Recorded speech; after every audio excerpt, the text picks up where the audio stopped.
नमस्कार साथियों। आइए हम लोग एक प्रमुख सब्जेक्ट मध्यकालीन भारतीय इतिहास के संदर्भ में आज हम लोग मध्यकालीन इतिहास का सेकंड लेक्चर शुरू कर रहे हैं, जो कि दिल्ली सल्तनत का एक दूसरा वंश है, खिलजी वंश से संबंधित। आइए देखते हैं क्या प्रमुख विशेषताएं हैं। ठीक है, क्योंकि हमने आपको एक बात बताया था कि जब दिल्ली सल्तनत में बलबन की जब सत्ता समाप्त होती है, ठीक है, तो फिर आप देखते हैं कि एक नया वंश शासन की बागडोर संभालता है, वह है खिलजी वंश। खिलजी वंश में भी अगर बात किया जाए तो इम्पोर्टेंट बात है, खिलजी वंश मध्यकालीन भारतीय इतिहास के एक महत्वपूर्ण कालखंड के रूप में जाना जाता है। ठीक है, चूंकि इस वंश की स्थापना जलालुद्दीन फिरोज शाह खिलजी के द्वारा किया गया था। इस वंश की स्थापना की गई, लेकिन इसके अंतर्गत कई शासक हुए, जैसे जलालुद्दीन खिलजी के बाद अलाउद्दीन खिलजी जो महत्वपूर्ण शासक हुआ, इसी का भतीजा था। ठीक है, तो थोड़ा सा जानने का प्रयास करते हैं। क्योंकि जलालुद्दीन खिलजी ने बलबन के कार्यकाल में एक अच्छा सेनानायक का पद धारण किया था और धीरे धीरे बढ़ते बढ़ते जो है, तो जिसको अवसर मिलता गया तो इस शासन की बागडोर संभाल लिया। ठीक है, और इन्होंने, बल्कि इसकी विशेषता ये है जलालुद्दीन खिलजी का, कि इन्होंने बलबन की रक्त और लौह की नीति के विपरीत उसको त्याग करके उदार नीति अपनाई इन्होंने। ठीक है, एवं इसी के शासनकाल में जो अलाउद्दीन खिलजी है, इसका भतीजा, वह देवगिरी का शासक था। देवगिरी पे एक सफल अभियान किया था अलाउद्दीन खिलजी ने, जलालुद्दीन खिलजी के ही शासनकाल में। ठीक है, उस समय देवगिरी का शासक थे रामचंद्र देव, और अलाउद्दीन खिलजी ने उनके खिलाफ एक सफल अभियान भी किया था।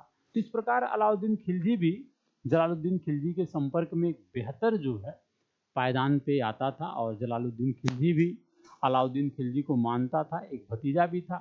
लेकिन धोखे से क्या हुआ कि अलाउद्दीन खिलजी ने उसको बुलाया और उसकी हत्या कर दिया। इस प्रकार शासन की बागडोर अलाउद्दीन खिलजी के हाथ में आ गई। तो फिर आइए जानने का प्रयास करते हैं कि इन्होंने धोखे से उसकी हत्या किया, और तत्पश्चात इसने सिकंदर एसानी या सिकंदर द्वितीय एसानी की उपाधि धारण किया था। कौन? अलाउद्दीन खिलजी ने। ठीक है, इसके बहुत आक्रमण हैं, चाहे उत्तर भारत के संदर्भ में हो, दक्षिण भारत के संदर्भ में है, क्योंकि ये बहुत सारे आक्रमण करके अपनी शासन की बागडोर की व्यवस्था को बेहतर किया। ठीक है, बहुत सारे कर, जजिया कर, घरी कर, गृह कर, चराई कर, चारागाह कर, तमाम सारे कर भी लगाया। ये सुधार भी किया, बाजार नियंत्रण की प्रथा नियंत्रण की शुरुआत किया, भूमि कर, भूमि में एक माप जैसी व्यवस्था की शुरुआत किया। ये सब विशेषताएं हैं।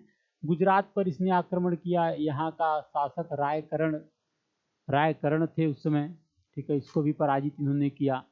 ठीक है, इसके बाद ये वहाँ से भाग निकला था।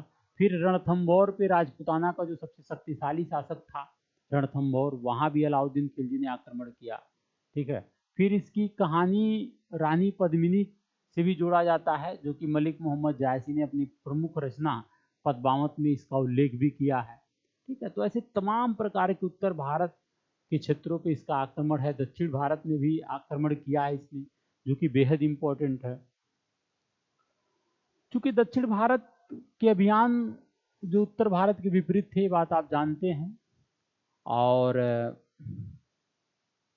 अगर बात किया जाए कि दक्षिण भारत के अभियानों में जो इसका नेतृत्व किया है, वो मलिक काफूर थे।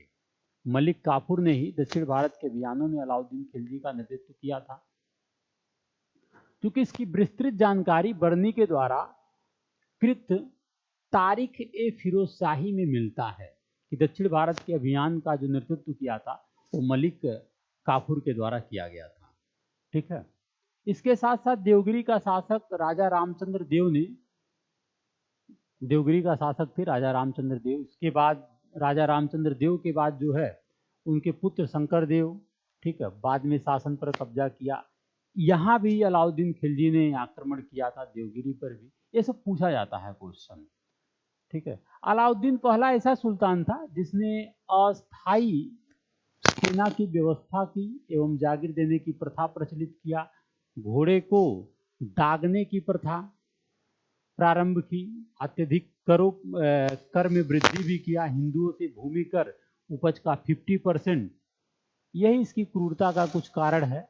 और मुसलमानों से 1/4 लिया, जिसमें जजिया कर, घरी कर और गृह कर, चारागाह कर आदि शामिल थे, ठीक है। लेकिन इसके सुधारों में कुछ महत्वपूर्ण है, वह था कि भूमि की माप करवाना।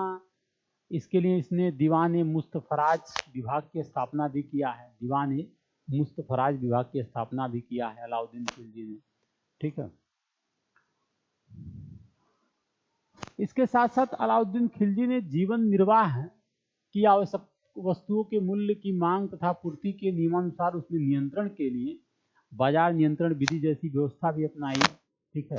एक बात है कि इतिहासकार इसे बर्बर अत्याचारी भी मानते हैं और एक मतलब अत्याचारी शासक था, क्रूर था, ठीक है। इसके बाद आप देखेंगे कि मुबारक शाह खिलजी एवं बाद में मुबारक शाह खिलजी के बाद जो है वही गयासुद्दीन तुगलक ने इनको भी हटा करके एक नया साम्राज्य तुगलक वंश की नींव रखा है, ठीक है। इसमें जो खिलजी वंश के अंतिम शासक थे उनका नाम है खुसरो शाह।